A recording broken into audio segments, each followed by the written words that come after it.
So I'm recording now. I'm gonna try my Rode to mic, I guess. So hopefully this works. If not, I'm gonna, just disconnect everything. But I hope this audio works. But I'm gonna be speaking with Jess from Dewitt the Planning. So how's everyone doing?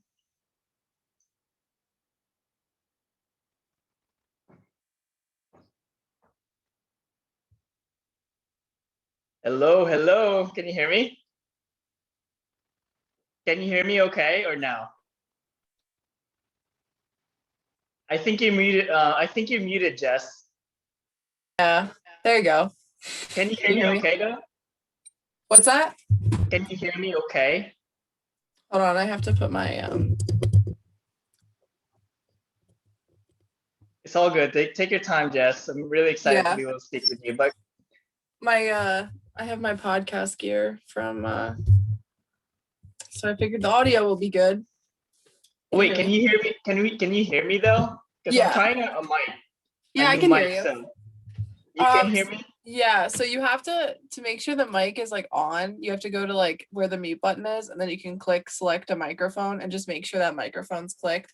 Otherwise, when you record, it will be built like your other microphone, like your computer's microphone. What are you hearing now? Are you hearing my microphone or my phone pretty much? It sounds like your phone, I think. Oh man. Wait, so you said to so if you went to your settings, you can select a microphone that you use. So like for this, I'm using like the Yeti built-in microphone, but then if I take the internal microphone, you can hear like kind of like how the audio switches to like now my microphone's working again. Okay. Since the audio is just better. How's this? Can you hear me okay? Yeah, now it's on. Yeah, I know you can hear me, but like I cannot hear you. So I'm using my phone to record the podcast, but I'm just gonna, I tried to play around with this, but I'm gonna figure it out later. 1 second. Yeah. I think the audio sounded better though. The second time. I'm switching to my phone just because I was playing around with it, and I'll figure it out. Maybe you can help me later. Yeah. This is what I like about you, Jess. You're kind of like you're really informational. So when someone asks a question, you got me. So thank you for that. But anyways, I'm recording now. I'm really excited to be able to speak with you finally. Yeah, I know.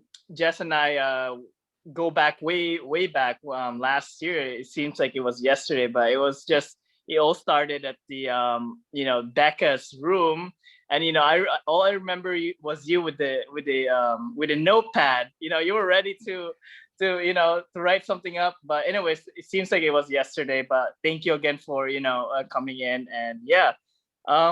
So this is Jess from Dewitt the Planning. If you could introduce yourself, Jess, and what you do. I know I'm what you're doing. You're my first guest who is a wedding elopement planner, and you're the first one, and I'm really excited to be able to speak with you. But yeah, if you can go ahead and give a background about yourself and what you do. Yeah, totally. So overall, I've been in the wedding industry for about gosh, I want to say like 9 years. It's been a long time. I've worked on the wedding side in venues. I've worked on corporate side. I've been in the event planning world for a long time. I'm a JWU alum, so I went to Johnson & Wales University for event planning. So it's kind of always been my area that I've focused on. But as far as myself as a planner, I figure that I can plan anything. So I could plan, an elopement, or I can plan a destination wedding or a large wedding. I just have preference in elopements, but I definitely feel like as far as my overall preference, I can plan anything from, like I said, an elopement to a really fun funeral.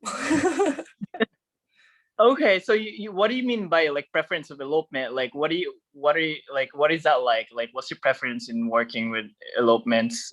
I'm not quite understanding what you're trying to say. I'm sorry. No, yeah, totally. So as far as preference in elopements, it means that like as a wedding creative, or like even with you with shooting weddings, you can do any wedding really.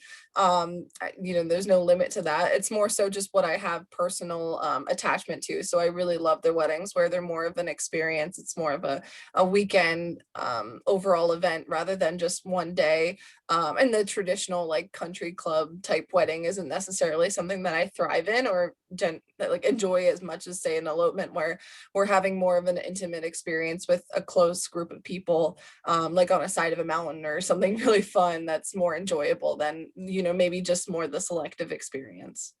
Okay, that makes sense. Yeah, so I know wedding elopement planning is not really, it's not a new thing. I don't know if it's a new if it's not like it hasn't been around like, I haven't heard like it wasn't a thing where, you can just hire a wedding elopement planner, but I feel like recently it had just becoming a thing where, I see these wedding elope planners that are, specializing in elopements. But how long have you been doing, what made you get into the elopement planning? I know you have experience as a planner, but what made you, transition to elopement? Because I know that's like such a new thing. I feel like not a lot, we don't have a lot of you guys doing it. So I'm really curious about that.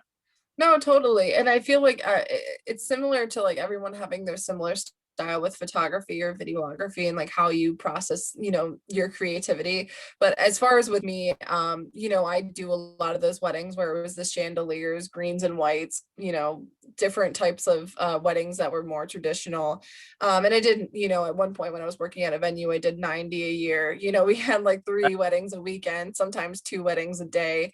And it was just so much of that surplus that I was kind of like, I knew that I loved what I did. I knew that I loved planning, and I knew that I loved working on such a special day for people, but I knew that that wasn't the right outlet for me. I didn't grow up in that mindset of like, unlimited budget or huge celebration. So I resonated a lot more with couples that wanted to have more of an intimate experience, that didn't want the huge wedding. A lot of my clients still do have, similar budgets where it may be, $20,000, but that whole budget is going to a whole vacation for them instead of having, 100 people that you barely know in some cases at the wedding. So I just really enjoyed that experience, and I was so much more happy with what I was doing. When I was working on the other side of weddings, I found myself not liking what I was doing as much anymore. So then I knew I needed to change something, because I knew that the one thing I knew was like, I love what I do, but I'm just not in the right space and I'm not creating the right thing. And it just didn't work. You know what I mean? Right. And I mean, like, it's such a new thing. I mean, you've that's incredible. You had so much experience, with the planning, but I feel like the elopement planning is such a different, field. So I mean, like, how long, like, what was that like when, when you just started as a wedding elopement planner? Just because I've talked to other wedding planners that are specifically for elopements, and there's a lot of things that goes on with it. Cause like, I feel like people don't know like what you guys do behind the scenes, and like you guys have to do the Airbnb. You kind of like what do you call take care of all those like back end, and Mhm. it's I'm just imagining like how different it is from doing like the chandelier weddings. But what was it like when you had your first elopement planning? I feel like the timeline right now is so weird because like with the pandemic, everyone's transitioning. A lot of couples are transitioning to wedding elopement planning. But what was it like, when you transitioned to like your first elopement planning? Like, did you fall in love with it? Is that why you continued with it? Because I Yeah, feel I mean, I not like always, sorry, go ahead. I feel like it's not like I feel like it's kind of like it's a dark hole, because there's not a lot of you guys doing the elopement planning. I feel like it's such a kind of like a leap of faith. So what made you want to continue, the wedding elopement? No, totally. And obviously definitely motivated a lot by my move out here to Utah. My husband got a job out here, so with location, surprisingly enough, regardless of, what the location is out here, it's driven a lot by the traditional wedding. So being myself, I stand out a lot in the industry because I'm pushing something a lot different than the norm, which a lot of people could be looking for because it's just not available. You know, if you're looking for something in the store and you're like, oh, here's all these other options, but it's not exactly what I'm looking for. I'm kind of like that other option that people are finding that maybe resonates more for them. And you know, as far as what I do specifically, we're still in the process of planning specifically, like you know, regardless if it's a large wedding or a small wedding, there's still so many logistics that go into it, especially if, you know, I have one client for 2022 where they're getting, you know, they're eloping in Costa Rica, and there's so much more, not only language barrier, but then also finding vendors and creatives that are going to be in that location, um and doing that research to find people that are really good and having that community. So there's a lot of different research where it's the Airbnb, it's the you know, permits if you want to get married on a certain beach. There's so much research that goes into it, and I find that, you know, a lot of couples, especially in the elopement world, are looking for that one-stop shop, that option where they could just be like, yeah, totally, like I want to elope right like next week, and here's a package I can just have and make it super simple and easy. And that's what I try to bring to my clients, is almost like bringing the enjoyment back into the wedding planning process, because there's so many times where, whether it's an elopement or whether it's this, there's so much planning involved to make sure it all goes seamlessly. So whether I have 150 people or 14 people, the stress is still the same. Especially, I'm sure if you called up all your family and said, hey, we're all like flying to Puerto Rico, and they're all asking you 500,000 questions about what flight, what, how many bags should I pack, where am I staying. So it's coordinate all in that to make it, as you know, as easy and simple as an option as possible. I think there's so many amazing creatives in the industry, and there's so many wedding planners that thrive at what they do. I just found that I found this path and I was like, I'm really good at it. And if the niche doesn't necessarily exist yet, I'm going to make it exist. I'm going to make it a thing. So that was kind of my like hope. I still do take large weddings. I still do take every once in a while, you know, you got to put food on the table. I can't eat bread every day, but, but, you know, it's just focusing on, you know, what is going to make my business thrive, but then also, you know, help me out with my own creativity and make sure I'm doing things that are fulfilling and make my job worthwhile and make me not hate showing up. You know what I mean? Yeah, I know. I really appreciate what you're doing, you know, because I feel like that type of like, you know, career is kind of like, it's still in the beginning, but I feel like, you know, not everyone is, you know, what do you call that, hiring an elopement planner, just because I feel like also like people's mindset, oh, if you're eloping, you hire a planner. Why would you need a planner? Because, you know, like that's normally like the bigger weddings, but I feel like they don't see like, you know, how stressful it can be, and like, you know, like what you guys do, like you know, doing the Airbnb, you know, regulations, you know, calling up families. I feel like that's, you know, there's so much things going on behind the scenes, you know, because I feel like people just think, oh, we don't need a planner for elopement, but I feel like it's such, it's just the same thing as hiring a wedding planner for a bigger wedding. So I really appreciate what you're doing, because you're not, you know, it's still in the beginning, but I'm really sure, I'm really hope, I'm, it's looking great for, you know, with elopement, feel like, you know, in the future, in the near future as well. But how, like, how is it going with you with the, like, you know, with couples? Are you doing mostly elopements, or are you mentioned you're doing like, you know, the bigger weddings? Is it like 50-50? Yeah, totally. So I'm kind of, you know, all over the place with, you know, the things that I book. And you know, like I was saying before, it's kind of like I try try to say that I could plan anything as long as the experience aligns with what, you know, my mindset is. So if it's like a very lighthearted, super fun couple, then we'll probably vibe really well. If it's someone's that really serious that wants black tie, probably not. And you know, I've learned to kind of be okay with that and know that, you know, not every client's going to be for me, but I try at least to market myself to a certain demographic, so then that way I end up, you know, booking those people.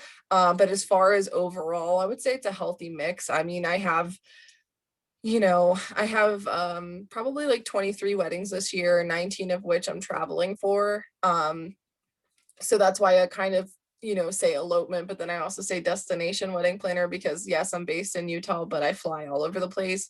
And that's something that I love. Like, you know, I love flying, I love adventuring and going to new places. So by, even if you do have a 150 person wedding in Tucson, Arizona, I probably would want to go do that. So it's kind of like wherever, you know, that creativity or, wherever my marketing that I have set up takes me, I'll gladly get it on the books, because at the end of the day, yes, I love doing elopements, but I also need to make money.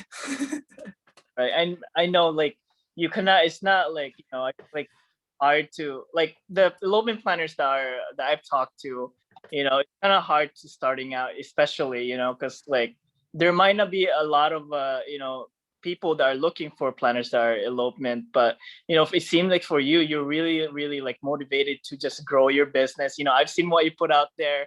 You've been going to like the clubhouse as well, which I want to talk about that in a little bit, but you're really like putting yourself out there, like connecting with other creatives. And I feel like, I feel like starting out as a wedding elopement planner is so hard, because like, you it's not easy to get clients. I feel like you really have to work your ass off getting the clients. You have to kind of like connect with other creatives to be able to get those clients. But I feel like the elopement planners that I've spoke with, I feel like they have a hard time getting clients. So what for you, what's your method in like getting couples that are that what whoever you want to work with? How does that work for you? Where do you Yeah. get?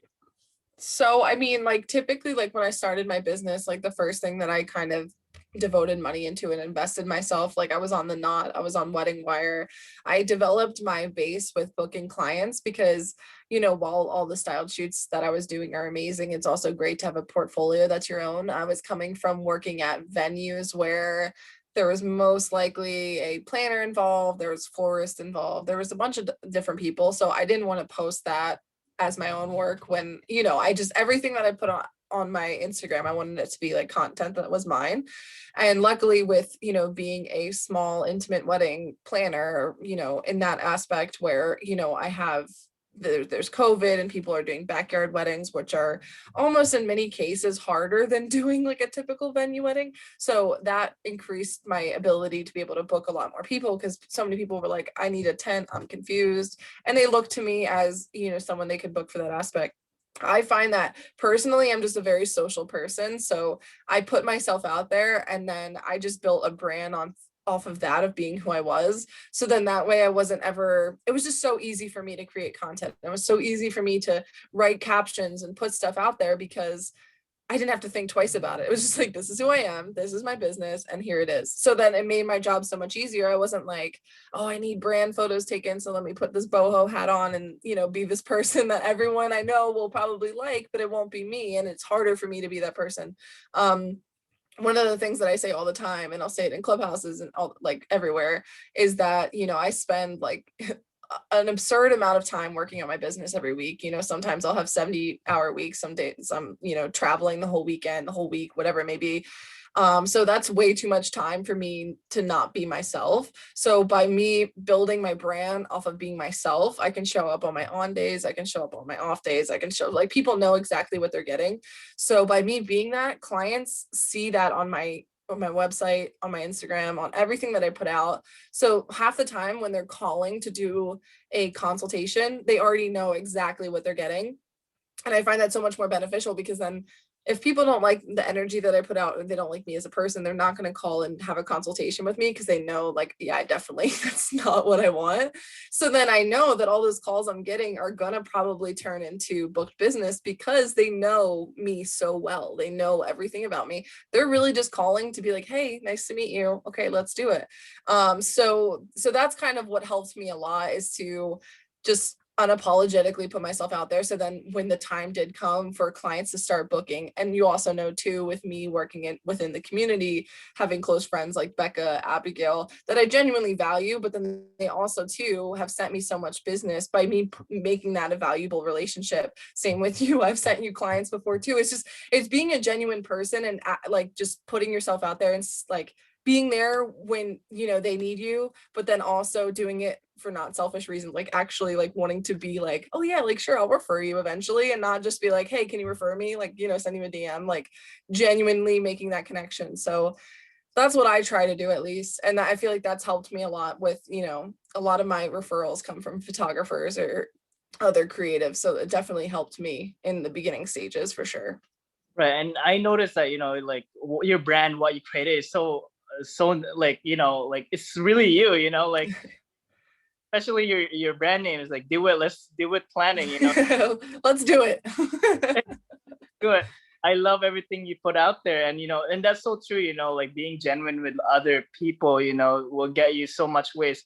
Especially the people I have in this podcast. Like I just started the podcast, and I started talking with them genuinely. I am genuine with every people that comes to this podcast, and at the end of the day, they're the ones that refer you to couples, and I feel like getting into the elopement business, wedding planning specifically, I feel like the most successful way to get clients, I feel like one of the things would be like genuine connections with other creatives, and I see that I'm sure like your friends had got you clients. So but at the same time, if you just create an elopement wedding planning page without you kind of just you have epic work, but you don't have those genuine connection with other creatives, you might not get as much clients that you need. But yeah, I mean, I love everything you created, Jess, with like like the first thing I saw your page, that was like a year ago with when Becca and we were in a Zoom call, and then I saw your page. Like it's so like artistic, everything you put out on your Instagram is so precise and particular, and I feel like it really, I feel like it's really professional in a way, but at the same time it's you. And you've been posting a lot of reels as well, and I came into the Clubhouse, which I mean I love Clubhouse, and I listen. One of the things that you said about like reels is that just post them, right? Like I feel like you said that whenever you make a reel, just post them. Like don't even think about it. Which I got that advice from you, and then I just started posting reels without thinking about it, just posting it. Mhm. But I mean now Clubhouse is becoming a thing. Tell me more about like the Clubhouse. Like what's the deal with the Clubhouse? What are you planning with the Clubhouse? I know you're active there all the time, and where do you see Clubhouse in the future? Like, do you think this is going to be a big thing? Yeah, so I mean, Clubhouse is definitely an interesting app. I'm in chats kind of like popping in and out all the time. I'm the type of person that can kind of get a little bit overload with all the information. So I kind of like listen to certain people that I mean, like in what world are you going to be put in a room with the editor for Green Wedding Shoes or these big publications? Like it typically doesn't happen. So when opportunity like that comes along, like I definitely think everybody should and there's so many people that are shy, but in those situations it's like a once in a lifetime opportunity for you to be able to be like, hey. And I've had publications be like, hey, like send me your work, like let's we'll see what it looks like. And that's unheard of, like to their personal email saying like, hey, those connections usually don't happen. Like if I slid into Green Wedding Shoes email or their DMs, they would be like, who are you? No thanks.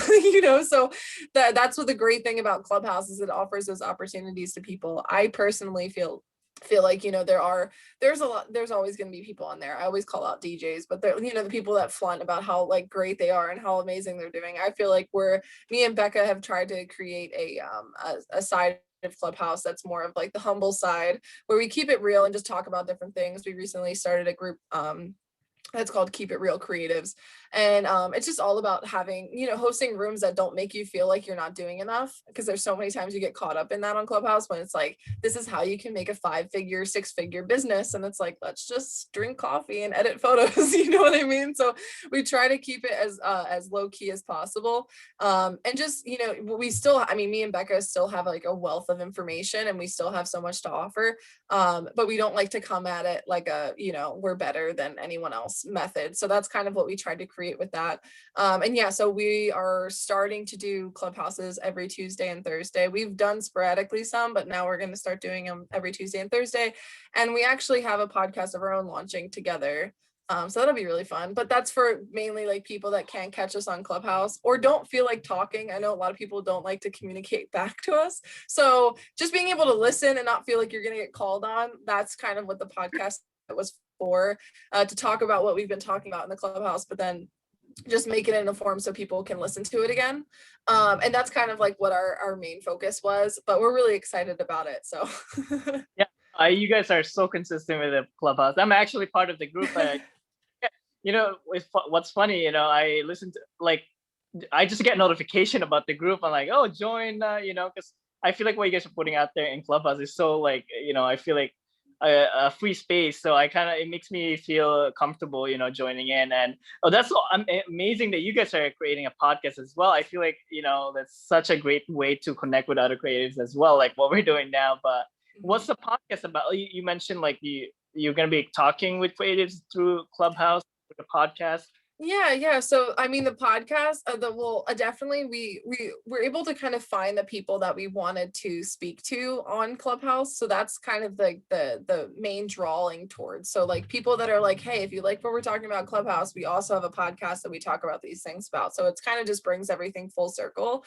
But the podcast itself is called Follow Me Back Podcast, and it's basically all about like like me and Becca talking about us being us traveling and doing other things, like follow me back, like if you're on a trail with us, or also follow me back and talking about a lot of the sides on Instagram and a lot of sides on social media and how it affects you and your business. So we talk about everything from the truth behind community and competition, and then also talking about just things that people necessarily don't want to talk about that exist and our struggles that we went through.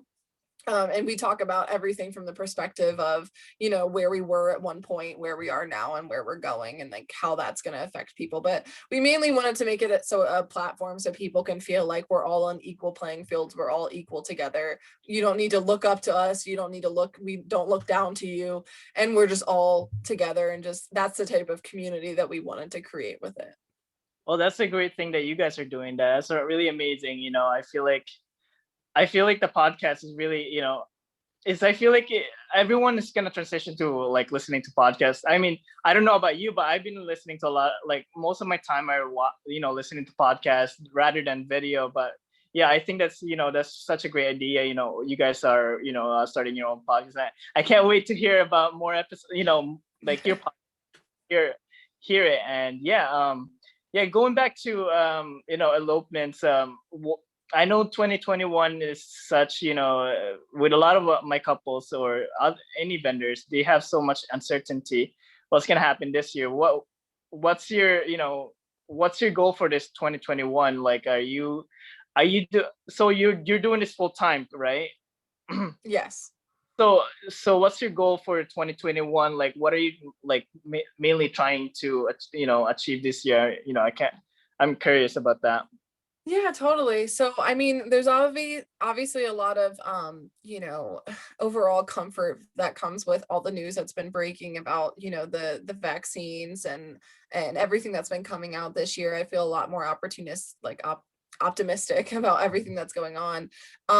And, there's certain things, Connecticut coming out that they're, now allowing events, and they're, towards May, like restaurants can be back at full capacity across the board. I mean, it's not just Connecticut, it's New York, Texas is open completely. Like, so we're going in a positive side of it. So I haven't heard too many of my couples be too worried about anything that's necessarily going on. Obviously, it's great that I have clients that are going to be on the smaller side of things, because then it's a lot more easy to navigate those. But I definitely feel a lot better than last year. I know that last year in the peak of pandemic, we were still at one point able to have 100 people outside for weddings. So I get comfort in that, knowing that I can't imagine us being at a worse off point than we were during the peak of pandemic. So that's kind of just like where my thought process is. I always call my husband, I'm always a pessimistic optimist. So like, I think of everything that could possibly go wrong with everything. Like, I literally have a plan, like if the wedding burns down in the middle of the ceremony, but like, I also think of it from the positive side and all the good things that can happen as well. So that's kind of like my mindset with it. But I try to be as like overall, just positive, thinking about all the great things that could happen too. Yeah, well, I mean, I'm also positive about this year, also pessimistic as well. But um, I know, um, I know your page. It says that your husband is also part of the team. So how does that work for you guys when you're working as a elopement planner? Is he working with you all the time for weddings, or is he going to be transitioning to working with you full time in the future? Would that be a goal in mind? Yeah, so I mean, I like to always be full transparency when people talk about like going full time, because I think it's always like for me, like if we were both 100% in the business, there's so many more expenses that come into play. Like if someone's like, yeah, we're both full time, but you still like live at home with your parents and you like are on their insurance and don't have rent. Like it's amazing. I'm so proud of you for being full time, but then it's also like not as realistic for people that have 9,000 expenses. So it's with my husband, he does work full time. He has this typical 9 to 5 Monday through Friday job. It gives us balance. It's able to have my son go to daycare. I can work at home because I just when growing your business, there's points where you're so busy, but you're not at the point of hiring additional people yet. And my husband was born and raised, he's a potato head. He was born up in Idaho. So he is very familiar with outdoors. He loves being the outdoors. So like in a lot of the sides with elopements, I find couples that want to do those things. So he's kind of my go-to person for, setting up on weekends. He's my director of lifting heavy things. And then he also is, just so intelligent in knowing the trails and knowing different things like that. So he's much more the brains on that because I might not have as much time to research permits or research different trails that would have the best views or things like that. So he's kind of more on that side of things. And then we just work together as far as like setup and everything. I'm much more the creative side, but he definitely helps out with the actual logistics of getting everything done. So he does a lot of things, I guess, behind the Yeah. scenes. Yeah. So that's great. I'm glad that you're able to have that, what you're doing and have him be a part of it in your journey. So that's great. And I know you recently started an Instagram as well with your with a it's the family Instagram, and your Yeah. kid is he looks like Brad Pitt. I know you sent photo, you took a photo of him in the story, and like, oh my god, this kid's gonna, it looks like Brad Pitt, and I'm sure in the he'll be like a woman's boy. So Yeah. so Yeah, he definitely loves the ladies for sure. He's always flirting at the playground. yeah, so so you started the Instagram as well. It's Dewitt family. So that's great. I mean, I see everything you put out there, especially with the reels. I feel like it's so much fun to watch your reels, and at the same time, I feel like it's a great way to show your personality and like the hustle that you're doing with the clubhouse and and any aspect of your business. So that's amazing to see that. Like, because I feel like to be able to succeed in this business, you really have to put 100% on it, I feel like. And then, if they're not putting effort the same thing as you, I don't think they would, succeed, because like, what you're putting out there is so, you put so much into it. No, totally. And I mean, I try to be, because I'm sure you've seen this and a lot of people notice it as well. Like when you're in that photography, videographer world, like before, a lot of event planners were known for their designs. They were known for creating great tablescapes. And like, that's an amazing thing. For me, like that felt like that was such a shallowing feeling because I was like, I just want to feel like people are here for me and like in this space and like I appreciate your photography and you as a photographer and you appreciate me as a human being. Like, it's just, I wanted to be known for more than what I could do, with plates and forks and all that stuff. Like I wanted to have that connection with everyone.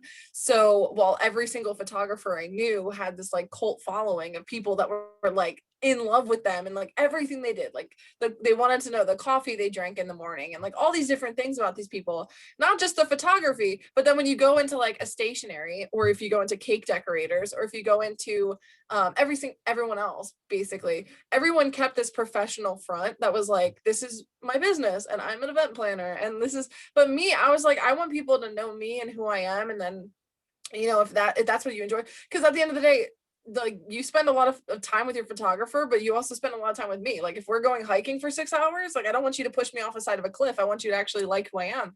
So that's kind of like where my whole mindset is with putting everything out there and like doing It's the Dewitts and being like this family, because at the end of the day, you think of the Hearns, like they barely post wedding content anymore. They barely post photography content. They mainly post themselves. So it's I wanted to start at that point. I wanted to be like, this is who we are and we'll grow from here. No, that's great. I mean, that's a great mindset, going into the business. And I'm sure, I feel like it's really important your connection with your couple and like being true to yourself. So, I feel like everything you're doing such a, an awesome job, portraying yourself and being you. And, I feel like that's why your brand stands out, because it's really you, like it's Do With the Planet. everything. There's no filter. It's like you're kind of true to yourself, and I like that. I feel like we need more, elopement planners like that. I feel like, it seems like the planners that I've seen, only it's mostly like more of like, just a professional, like there's no personality to it. And that's why it's so different for you. Like it's such a different, like when I'm looking at your business, it's such, it's truly you, and like it's so unique, and it's not just a professional, elopement planning service, but it's also you. You're kind of like selling yourself, not like that, but like, you're showing yourself. No, I know what you mean. I mean, people are investing in me at the end of the day, because like most of the time what I'm offering is, my creativity or my mind to be able to design weddings or do different things. So, or even design like an elopement or design someone's weekend or whatever it may be. So they're investing in myself in those areas where it's like, okay, like they could have picked a billion other people, but they picked me because of me. Like anyone I feel like can create a great tablescape. Anyone can take a great video. Anyone can take a great photo, but it's putting yourself out there so people start investing in you for you rather than what you're putting out. Because at the end of the day, a lot of people can put out what I'm putting out. So like, I don't feel like I'm going to be like, yeah, I'm so conceited and cocky, I can do so many things that other people can't. They probably can. So like, that's why I'm like, let's sell them on me, because you can't be me, right? You can do what I do, but you can't be me. It's very important in the future. I feel like once we evolve as creatives, I feel like there's so many of us that are going to be, providing the same service, but like I feel like it's really important to stand out aside from, just being a professional. And before I leave, I to I don't want to waste more of your time, but I'd like to hear more about like the the style shoots that you've been doing. You do such amazing job holding these style shoots here when you did it here in the East Coast, and now you're in there. Like, are you planning on doing a lot of style shoots? Is that one of your thing that you're gonna be doing? Yeah, so I mean, I definitely do a lot of style shoots, especially right now. My April's looking a little nuts. We have I think 3 content retreats that we're going to be tagging along on, which will be super, super fun. But it's mainly just helping style. I'm not planning entirely. I'm just styling and designing for 3 amazing creatives. And then I also have for this month, I have like a shoot in Vegas that we're doing. I have a shoot, the one actually this Monday, that's going to be the snowboarding shoot, which I'm really excited about. And it's mainly just, because there's so many opportunities that come to me, especially now with doing these photo shoots. So I try to help, push in a certain direction. Like, okay, this is like, the shoots that I want to be doing, if that makes sense. So like I have that like type of mindset where it's like, okay, I really want to do, a shoot on, like I said, with like, snowboarding or something like that. So like, I'm going to make that happen rather than me, because if I took every opportunity that came to me, I would be like so overwhelmed. So like I try to like sort everything out, but definitely there's a lot of great things in the works. And I'm starting to do a lot more retreats with other photographers to be able to not worry about the logistics and Airbnbs and all that stuff. Like I just get to focus on doing what I like, which is creating. So yeah, there's tons of fun stuff that's coming out. I love style shoots because they're just such an opportunity for people to be able to get creative and just have fun with what you're doing. And overall, I just really, really enjoy being able to work alongside other people, but then also create really fun stuff out of it. With me, it's like I obviously I value photographers for their photos so much. And same, I like them valuing my work in exchange. So it's just a great feeling to be able to work with other people, get photos out of it, they get great content out of it. It's just such a great collaboration that we do. And it's so much fun watching your style shoot. I know you put so much into the style shoots that you've done, like especially like one style shoot that you did, you bought like in your own pocket and bought a freaking, like a transparent. Kayak. Yeah. Really you put so much into the style shoots, and I'm glad that you have more style shoots, because it's so much fun to watch your content. Right? Like I feel like whenever I'm watching content, it's so much fun, because like it's either a big one or it's just like a really good one. And I really enjoy what you're putting out there with the style shoot, and like helping other creatives to be creative and have the opportunity to have this awesome style shoot. So appreciate you for doing that and like putting that out there. So yeah, I'm glad I'm able to talk with you, Jess. I really No, appreciate you. absolutely. I like keep doing what you're doing, because you're, what you're putting out there is like, I really can see like the work you're putting out there. I feel like, that's, it's such an inspiration, like, especially like if you're putting so much into your work, like, I feel like not a lot of people see that. They might just see the, like the glorious photos, and like, Yeah. that's, there's really so much going on behind the scenes. So I appreciate, what you're doing. And yeah, thank you again. I don't want to waste more of time. No, you're not wasting it. Don't say that. I really enjoyed being able to do this with you, and I'm glad we were able to finally make it happen. And I'm always an open book. So No, that'll be. You guys are gonna be in Clubhouse, so I'll come in and out. And I know one time I was like in the gym, and I'm like, oh, you mentioned my name. I was like, oh shit, do I have to do I have to and so yeah, I always call people out because people get so shy. I'm like, let's just me and Becker, like, let's talk with everyone, and that no yeah, one wants to talk to us. But yeah, it's fun. I mean, it's crazy to see, that's why it's like, even on Clubhouse, like, you think like on Instagram, it's like, oh, 10 people like my photo, like that would be like a bad day, like, oh my God. But then you have 10 people like on a Clubhouse room, like wanting to hear what you have to say, like, what, like, that's just such a crazy feeling. So like, even if like anything with like our podcast or anything, it's just having people that genuinely spend time out of their day consuming your content is just such a great feeling. So it's we get to give back and give all this information and be able to get that, but then you also get to meet amazing creatives. Like, I have people from all over the world kind of check that out, so it's really fun for sure. no, it's fun. At the same time, one time, yeah, I was called out, and like I was so nervous. So like I didn't even know what I'm also, English is my second language, so sometimes I say stuff that doesn't make sense. So I didn't want to offend anyone too. So I feel like that moment is like, it was fun, being in that seat of like Clubhouse. Such No, an totally, yeah, definitely do it again for sure. that I'll be in touch. And also, if you don't mind, I'll be posting this to YouTube. And if you don't mind, if you could send a photo of like your Yeah, face, so I could use a thumbnail, and if you could send that through Instagram, that if that's easier. yeah, But again, totally. thank you again, Jess. I really appreciate the time. I really had fun like talking with you, and I'm glad that we're able to connect. No, absolutely, I love doing it for sure. Thank you, Jess, and good luck with the podcast. I'll be in touch. I'll be looking at the podcast and be listening to it. So I'm really excited. Yeah, thank you. Well, I'll talk to you later. Talk to you later, Jess. Bye. Bye.